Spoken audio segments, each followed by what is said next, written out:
Good morning, traders. I'm Dennis Dick. And I'm Joel Elcon, and welcome to Friday's edition of Pre-Market Info. Market actually had a little bit of an overnight rally here, Joel, but we've given it all back now. We got up as high as 1631. Now we're only up a half a point at 1625. So 4 in the morning and we were looking good, and now here at 8 a.m. we're looking flat. What did you wake up bearish I at did 4 wake this up at morning? 4 in the morning. I'm like looking at it. I was like, oh, it could be sometimes when you see us up 6 at 4 in the morning, we go up 10 or 11. It's rare actually that we give it back like that. So at least lately, anyways. But no, I don't know why. I guess market's just a little bit nervous still from maybe Ben Bernanke's possible cutting back of the QE potentially here. Right, right. Anything can happen in this market, but just keeping an eye on the upside. 1631, the overnight high, went to 32 and a quarter yesterday. So there you have your resistance, the only resistance on the book. Coming down on the downside, we're really just hanging above the low here, 1624.50. That was the close. That's holding up in the low in the pre-market. Under that, you have Thursday's low. We cut a nice bounce off to 1620. So we're smack dab in the middle of those two numbers. Let's go to Priceline. This has been a crazy after hours and a crazy pre-market for Priceline. 576 they reported last night versus the estimates of 527, and they beat on the top line too, 1.3 billion versus 1.288 billion. But they slaughtered, and I mean slaughtered, the stock on this report. Actually, it looks like the news algo took it up just briefly there, and then seconds later we traded down. How low did we get, Joe? What's the after hours low? We dipped under the 705 level. We got to 701.20 before Wow. rebounding. Man, that is a crazy range. And the high actually that we made there, just so they got the parameters of the after hours, right on the news, it kind of traded up but then killed it. What was that high? 747.99. Okay, okay, that number I probably throw out here, but who knows? We've rallied all the way back. So 747 a touch, and then boom, knocked it down to basically 701, and then it's after hours, and I was watching this for a long time last night. It kind of settled in around the 715, 717 area, so it looked like it was going to open down about $20. Well, this morning now we're only down 7. We've had a slow, steady climb here back. I guess you just can't keep these, the superstar stocks down for very long here. So despite them not loving, I think, the overall top line, that the stocks come back here and we're only down $7. So, wow, Crazy. I mean, $700 stocks. I mean, hard to trade. yeah, if you trade these, then, you must, you got to have something in your You got to have repertoire. a If you're longer holding time this, horizon for sure, because you can't come in here scalping these kind of stocks, because this thing will have a 1 or 2 point spread. I mean, right now looking at the pre-market, it's a buck and a half, but even during the day, this thing has a 50 cent or dollar spread. yeah, Sometimes it can get drive a crazy. truck to it. Yeah, it can get crazy. So, when you're giving up those kind of spreads, definitely impossible to scalp something like this. But longer term, obviously from an investor standpoint, or even from a swing trading standpoint, you can obviously put, and trade these kind of stocks. I'd take a look at that high that we had on April the 12th, 745.24. I believe that is the, I'm just trying to go grab that. I believe that, no, the all-time high was actually back in 2012, but that is a new 50, or that's a new high from just this year. Right. 772.35 I think is the high back in April last year. A couple levels to keep an eye on. You had the 744.98 high from yesterday. That coincides with that 45.25 high from April 12th.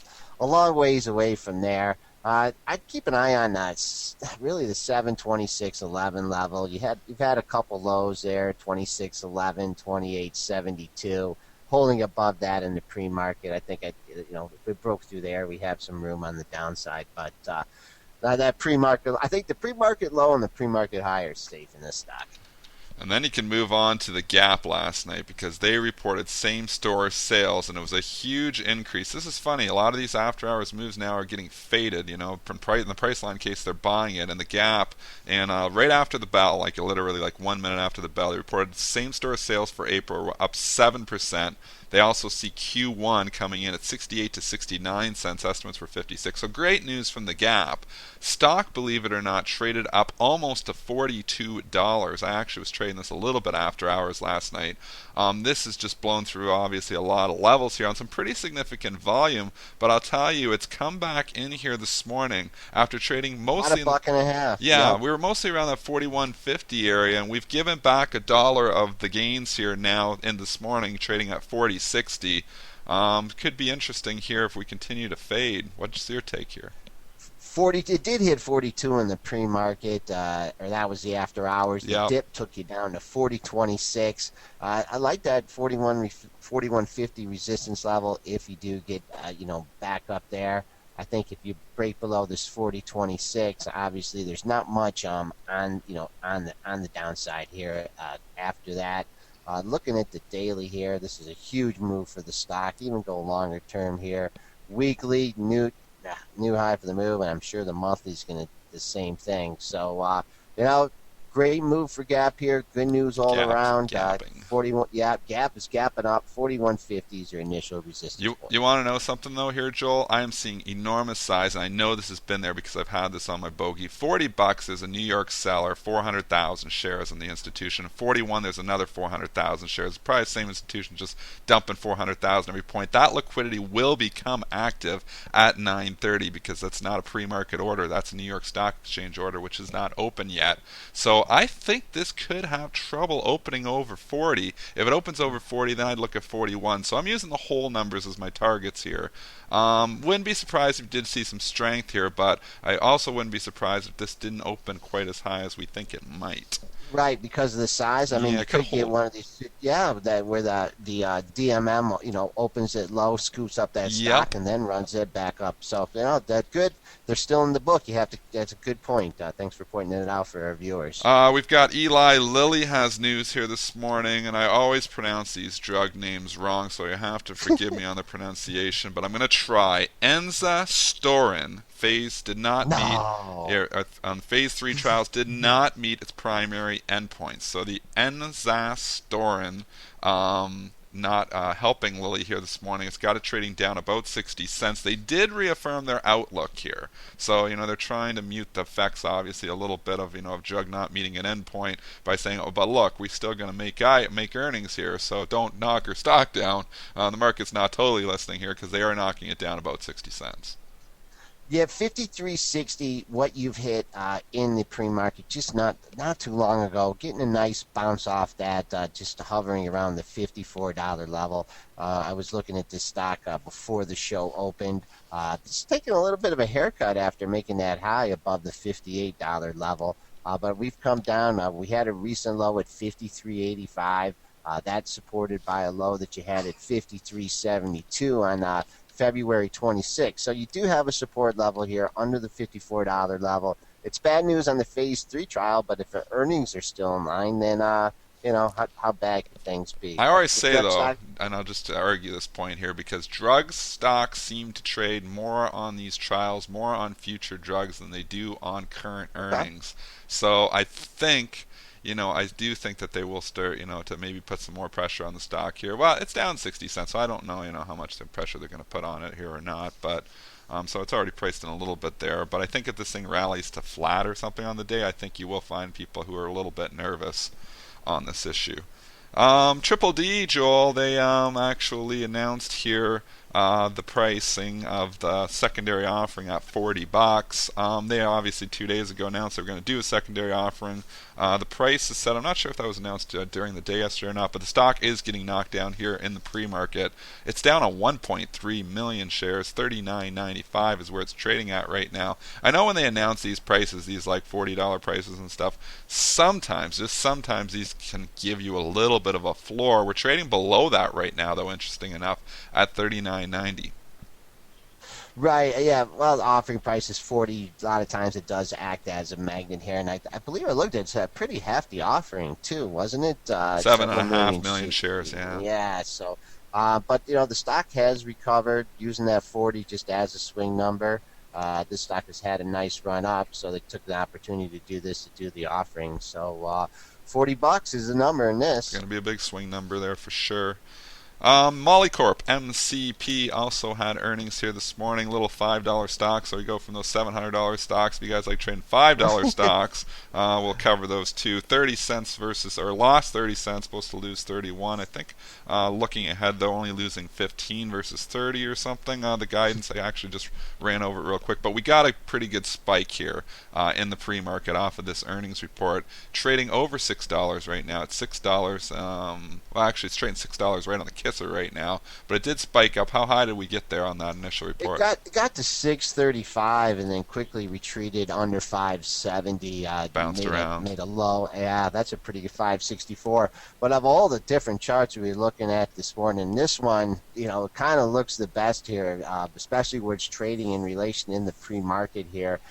You've had 3, 4 of the last 6 highs here around the 607, 608 level. Looks like we're going to open up into there. It's been resistance 4 times. We'll see if it's going to be resistance for the 5th time and just wither back down. But hey, you could have a low price stock here. It breaks above there.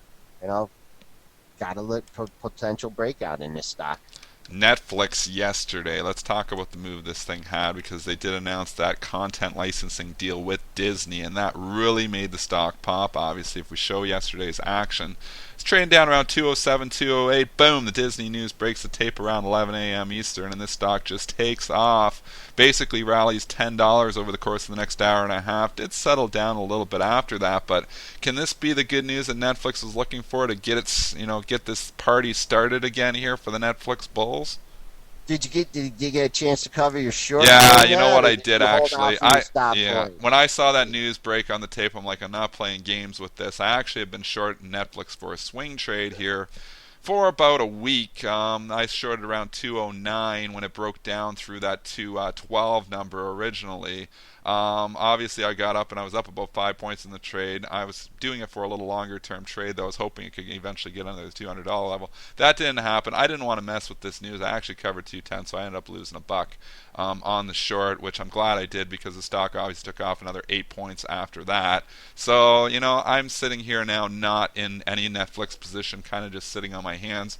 But you know how I like my 2-day move thing, too. So when you get a good spike like this, sometimes if we can get above yesterday's high, you can start to get some follow through again. Yeah, 219.75 was the high that you had on April 30th, the recent high of the move at 224.30. But looks like someone's kind of targeting this 220 area here. You did get close to it on that day that I mentioned, but quite a few highs up here in this level.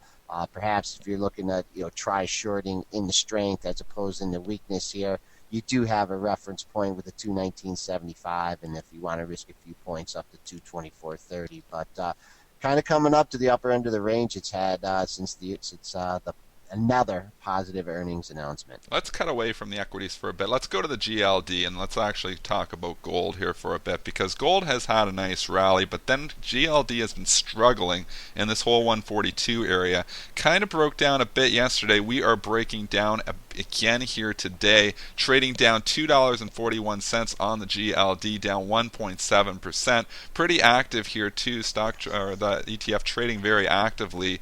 What do you think here on the GLD? I mean, once this thing gets going in one direction, Yeah. I mean, it's hard to stop it. I was looking at it. I remember we talked about it a few days ago as far as like the gap plan. Filled the gap. Yep, everything is always predicated on the physical, and we hope to start having some numbers on the gold futures for you traders next week. 143.43 was the high there. Boom. 143.43 was the low on the 12th. It filled that Filled and that big then it gap just down. hit a wall. Couldn't hold Nope. 142. Nope. And now you're floating around here. I mean, looking at 138 as support here. You had some float to fill this gap here, but boy, I'd like to take a look at the 50% retracement here, the 130 back up to the 143, 13.5 point move, 6.5 points. I mean, you could easily come back and trade in the 136, 137 level quickly. Don't know if it's going to get there today, but boy, this gold really just just can't bust out, make everyone happy on the upside. The miners were trying yesterday morning. They were trying to bust out here again. They actually busted out the day before. They tried to follow through. Like if you go to the Barrack, you can actually see that we had the big breakout there on Wednesday. Yesterday we tried to follow through. Actually opened up okay at 2170, made a new high on the move, but then we just cratered there late in the afternoon, actually showing some weakness. And obviously, all the miners here are down today with the big down move in the GLD. So, Barrick Gold, what do you think on this one? $20 looks like a big number to me on that, just from a psychological perspective. Yeah. Yeah, 2010 was your low on Wednesday, so keep an eye on that. Little gap there no gap there. You had a high 2010. That should be good support here. To me, just on a relative basis, these miners just did not bounce like the GLD did. I mean, you did get. I mean, look at Newmont. I mean, it's still hanging out. Yeah. You know, a buck away flirting from with the lows. So, yeah, I mean, these things are just having a hard time. So.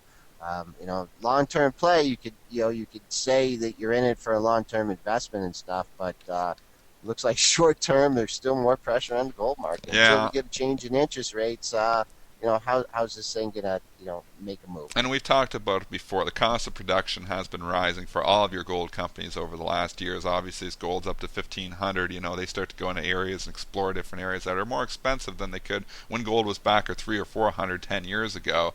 So with the cost of production coming up on some of these things, that does put pressure on. When the gold price comes down, these things, some of the smaller companies actually can lose money.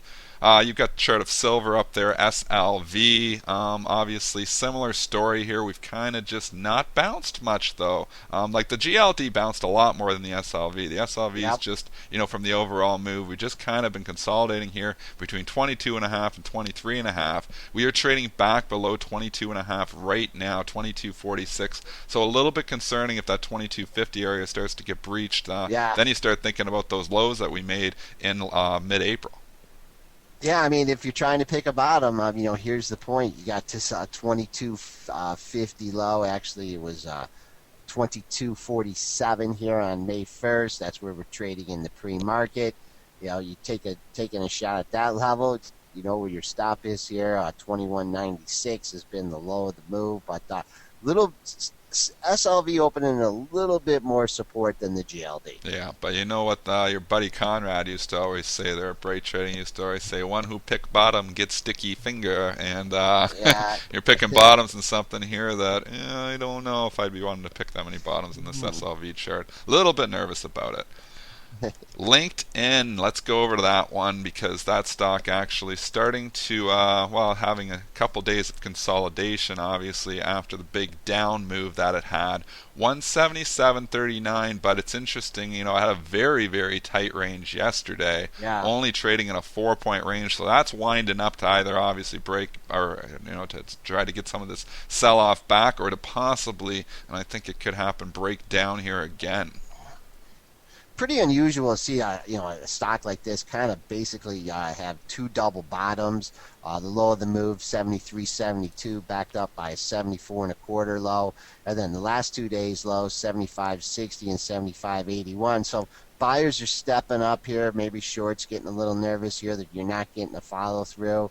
Really traded tight here. 175 is going to be your support area.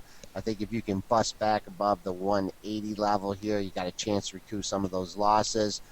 Keep an eye on 182.55 Wednesday's high. But considering the ranges this thing usually has, it's pretty tight range yesterday. Let's bring up the chart of Apple yesterday because it had a tight range too. Obviously went ex-dividend yesterday for the $3, but very, very tight range. Was trading down, so it's hard. There's a dividend people that held for the dividend. Didn't get a heck of a lot of a chance to scratch it out. It was up a little bit there on the day for a brief period of time, but has been drifting down. It is trading up $1 here with the overall market of 458, but it's another one that's had 3 days of consolidation here after, obviously the big significant run from the 400 area. Yeah, this interesting chart, double bottom here as well, 55.58 to 55.81, trading above that in the pre-market here. I think you just have to respect that level. I mean, just been hovering above it. I think if you get to that 55.58 level, I think these lows are going to be insignificant. 53.70 is your 3-day low, and I think you'll come back in here into this double gap area. So keep a close eye. If you're playing this from the long side here, you're trying to hold on to some profits on this Friday here. Keep an eye on 455.58. Priceline, just to update you, is only down $2 here now. So this thing now a buck and a half. This thing is trying to go positive here. I don't know if it's going to do it by the time we get done the show here, but it's only down 71 cents now. So after being down over $35, it's got her all back here. The people that picked that up in the after hours lows are pretty happy right now here as the stock approaches flat on the day. Crazy, man. Unbelievable. Overall market thoughts here, Joel. We're just hanging out. We've been in a half-point range since we've been doing this show for 20 minutes, so it has been tight, tight, tight. 50 and a half, 25.50. There you go, 24.50, the close from yesterday. That's been the low of the session. That's our support. You gotta keep a bullish face on until we take out the close. 16.20 is your level below that. Coming up at the top here, potential double top in the SPOO, 16.31. The session so far, the high for the day, it's 16.32 and a quarter. Roughly 12-point range yesterday, pretty unusual for the SPOOs. We usually have an average daily range of 18 to 20, but keep an eye on those two parameters if looking to follow through on either the upside or the downside. Well, we'll see if Big Bad Ben has anything to say today about the QE and if we have any follow through on what was hinted at yesterday. That's our show for today, guys. Have a great trading day. Have a great weekend, and we will be back with you on Monday.